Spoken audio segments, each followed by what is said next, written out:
AI নজরদারি দিয়ে হিজবুল্লাহকে শিকারে পরিণত করছে ইসরায়েল।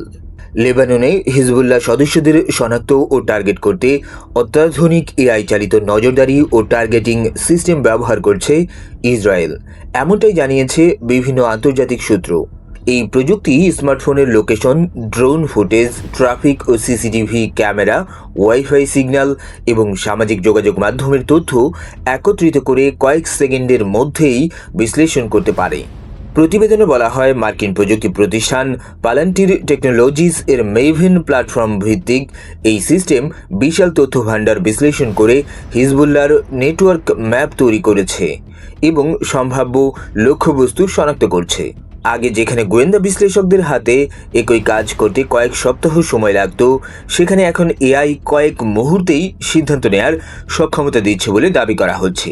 এমনই এক অভিযানে ৬২ বছর বয়সী হিজবুল্লাহ কর্মকর্তা আহমদ তুরমুজ নিহত হন বলে প্রতিবেদনে উল্লেখ করা হয়। দাবি করা হয়, হামলার আগে তাকে ফোন করে এক ইসরায়েলি কর্মকর্তা সতর্ক করে বলেছিল, তুমি কি আশেপাশের সবাইকে নিয়ে মরতে চাও নাকি একা। এরপর তিনি গাড়ি নিয়ে স্থান ত্যাগ করার অল্প সময়ের মধ্যেই ক্ষেপণাস্ত্র হামলা চালানো হয়। বিশ্লেষকদের মতে, আধুনিক যুদ্ধ এখন শুধু অস্ত্রের লড়াই নয়, এটি ধীরে ধীরে ডেটা, নজরদারি এবং কৃত্রিম বুদ্ধিমত্তা যুদ্ধে রূপ নিচ্ছে।